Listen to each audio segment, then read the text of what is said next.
It was a chilly morning in downtown Chicago, and the bustling cafe on Main Street was packed with customers seeking warmth and caffeine. Among them was Marcus Green, a tall black man in his late 30s, wearing a worn jacket and jeans. Marcus entered the cafe with a calm demeanor, his hands tucked into his pockets as he surveyed the space.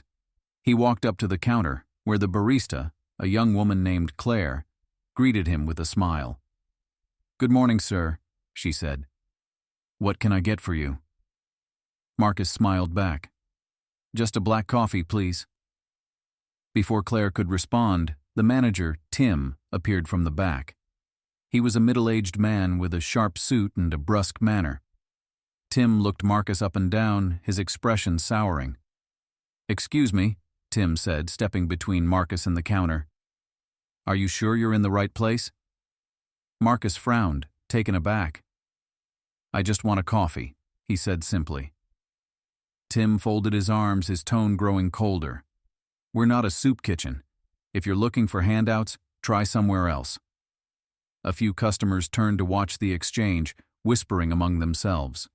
Marcus stood his ground, his face calm but his eyes sharp. "I didn't ask for a handout," Marcus said evenly. "I offered to pay for my coffee." Tim scoffed. "Look, I don't want any trouble. Just leave before I have to call security." Claire, visibly uncomfortable, glanced at Marcus apologetically. "I'm sorry, sir," she said softly. Marcus nodded, his expression unreadable. "No problem," he said quietly, turning and walking out of the cafe. The door closed behind him, but Marcus didn't walk far. Instead, he stopped a few steps away, pulled out his phone, and made a call.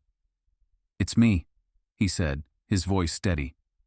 "Tell the lawyers to meet me at the cafe in 20 minutes. It's time to finalize the paperwork."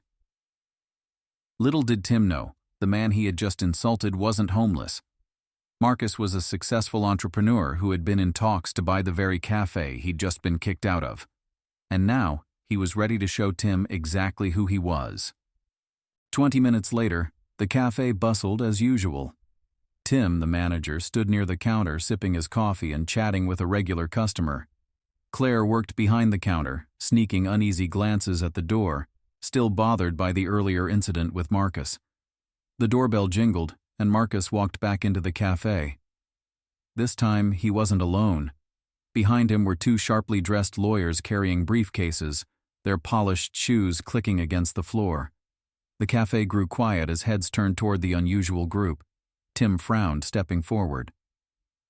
"I thought I told you to leave," Tim said sharply, glaring at Marcus. Marcus ignored him and addressed his lawyers instead. "Are we ready to finalize everything?" One of the lawyers, a tall woman with a commanding presence, nodded. "Everything is in order, Mr. Green. The final paperwork is here for your review." Tim's face twisted in confusion. "What are you talking about? What paperwork?" Marcus turned to him, his calm expression betraying no emotion. "The paperwork for this cafe. I've been negotiating its purchase for weeks. Today, I'm here to sign the deal and make it official." Tim's face drained of color, his bravado faltering. "Wait, you're the buyer?"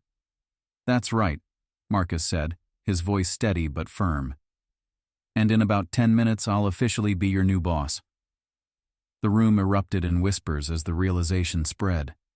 Claire's eyes widened in shock, and a few customers exchanged knowing looks, clearly relishing the moment. Tim stammered, trying to regain control. "Mr. Green, I had no idea."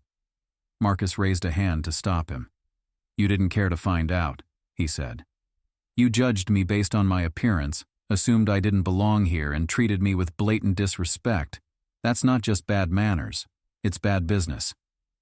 Tim's mouth opened and closed, but no words came out. The lawyers set up their documents on one of the cafe tables, and Marcus took a seat to review them. As he signed the final papers, he glanced at Tim, who stood frozen near the counter. "Effective immediately," Marcus said, handing the signed paperwork to his lawyer. "I'll be implementing some changes around here, starting with how customers and employees are treated." Tim swallowed hard, his earlier arrogance replaced by visible panic. Marcus stood, his commanding presence filling the room. "We're done here. You'll hear from me soon about your future with this cafe." With that, Marcus turned and walked out, leaving the cafe buzzing with stunned silence. The day after Marcus finalized the purchase, a notice was posted on the cafe's front door. Under new management, grand reopening next week. Inside, the atmosphere was tense. Employees whispered among themselves, unsure what Marcus's ownership would mean for them.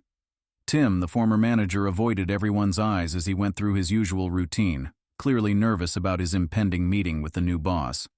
Marcus arrived mid-morning, dressed in a tailored suit that exuded authority. He carried a notebook and a calm demeanor as he gathered the employees for a meeting in the main seating area. "Good morning, everyone," Marcus began, his voice firm but approachable. "As most of you know, I'm Marcus Green, the new owner of this cafe. I wanted to meet with you all to set the tone for what's to come." The employees exchanged glances, their expressions a mix of curiosity and apprehension. "This cafe has a lot of potential," Marcus continued. "But if we're going to succeed, we need to make some changes, and those changes start with how we treat each other and our customers." His gaze swept over the group, landing briefly on Tim, who shifted uncomfortably. "From now on, this cafe will be a place where everyone feels welcome, no matter who they are or what they look like," Marcus said. "Respect and kindness will be non-negotiable." The employees nodded, some visibly relieved by his words. Claire, the barista who had tried to help Marcus during the initial incident, raised her hand hesitantly. "Mr. Green," she said, "does that mean we'll have new policies for dealing with situations like, you know?" Marcus smiled, appreciating her courage. "Yes, Claire. We'll be implementing training programs to ensure that everyone here understands the importance of inclusivity and excellent customer service. There will also be an anonymous feedback system so that any concerns, whether from employees or customers, can be addressed promptly." Tim cleared his throat, drawing the room's attention. "Mr. Green, I want to apologize for how I treated you before. It was wrong and I didn't realize—" Marcus held up a hand, silencing him. "Tim, your apology is noted. But this isn't just about me. Your actions reflected poorly on this cafe, and they could have cost us valuable customers. We'll discuss your future here during our one-on-one meeting later today." Tim nodded, his face pale. As the meeting wrapped up, Marcus addressed the group one final time. "This cafe is more than a business. It's a community space. And I'm committed to making it a place where everyone feels valued. If you're on board with that vision, I'm excited to work with you. If not, this might not be the right place for you." The employees nodded in agreement, many of them feeling a renewed sense of purpose. Marcus's leadership wasn't just about fixing the cafe's operations, it was about setting a new standard for how businesses should treat people, starting from the ground up. Over the next few weeks, Marcus Green's vision for the cafe began to take shape. Renovations brought fresh paint, new furniture, and a modern yet welcoming atmosphere. More importantly, Marcus worked tirelessly to transform the cafe's culture from one of indifference to one of respect and inclusion. The first major step was the staff training program. Marcus brought in a professional trainer to teach the team about customer service, inclusivity, and effective communication. Employees were encouraged to share their experiences and reflect on how their actions affected the cafe's environment.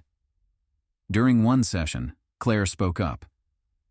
"I've always tried to treat customers with kindness, but it was hard to say anything when others didn't. I'm glad we're having these conversations now." Marcus nodded, addressing the group. "Leadership doesn't just come from the top. Each of you has the power to set an example, and that's what I expect going forward." Tim, the former manager, attended the sessions as well, though his participation was more reserved. After their one-on-one meeting, Marcus had decided to give him a chance to prove himself under probationary terms. "Tim," Marcus had said during their conversation, "people deserve second chances, but trust has to be rebuilt. If you want to stay here, you'll need to show me you can lead by example." Tim agreed, humbled by the opportunity to make amends. Meanwhile, Marcus took an active role in the cafe's daily operations. He worked alongside the baristas during busy mornings, greeted customers personally, and listened to feedback from both staff and patrons. His presence inspired the team to take pride in their work. One morning, an elderly customer approached Marcus while he was restocking shelves. "Are you the owner?" she asked. "Yes, ma'am," Marcus replied with a smile. "I've been coming here for years and I've never felt so welcome," she said. "You've done something special here." "Thank you," Marcus said, his heart swelling with pride. "That means a lot."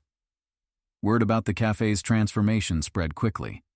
Social media posts from satisfied customers highlighted the changes, and the cafe's reputation began to grow. Claire even created an Instagram account for the business, showcasing its new look and friendly atmosphere. "Come see the new Main Street Cafe," one post read. "Great coffee, even better vibes. Everyone welcome." By the time the cafe's grand reopening event rolled around, it was clear that Marcus's vision had taken root. The grand reopening of Main Street Cafe was nothing short of a community celebration. The cafe had been transformed into a warm, inviting space filled with the aroma of freshly brewed coffee and the sound of cheerful conversations. Balloons decorated the entrance, and a small chalkboard sign read, "Welcome to the new Main Street Cafe, a place for everyone." Marcus stood near the counter, greeting customers as they walked in. He had invited local residents, community leaders, and loyal patrons to celebrate the cafe's transformation. Even those who had never visited before were drawn in by the buzz of excitement. As the event progressed, Marcus took to a small stage set up in the corner of the cafe. He tapped the microphone, drawing the room's attention. "Good evening, everyone," he began, his voice confident yet warm. "Thank you for joining us today to celebrate the reopening of Main Street Cafe. This isn't just about new furniture or fresh paint, it's about building something that matters, a place where everyone feels welcome and valued." The crowd applauded, and Marcus continued. "When I first walked into this cafe, I was treated as though I didn't belong. But instead of letting that moment define my experience, I saw an opportunity.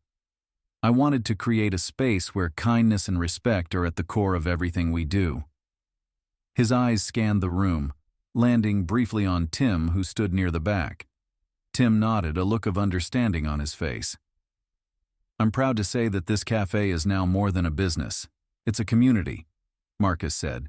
"And it's thanks to the hard work and dedication of the incredible team standing here today." He gestured to the employees, who were met with cheers and applause. After the speech, customers mingled and enjoyed complimentary drinks and pastries. Claire approached Marcus with a tray of fresh coffee samples, her smile bright. "This is amazing, Mr. Green," she said.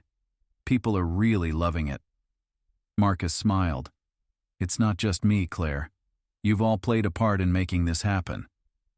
As the evening wound down, Marcus took a moment to reflect.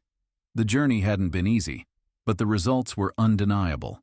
The cafe's sales had tripled, customer reviews were glowing, and the staff worked together with renewed purpose.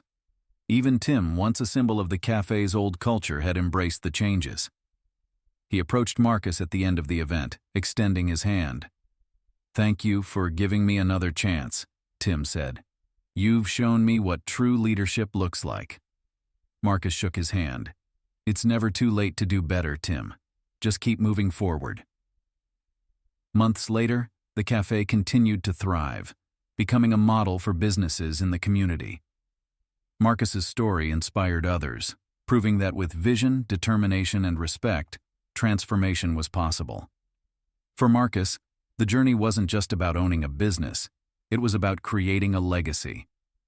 And as he watched customers enjoy the cafe he had reimagined, he knew he had done exactly that.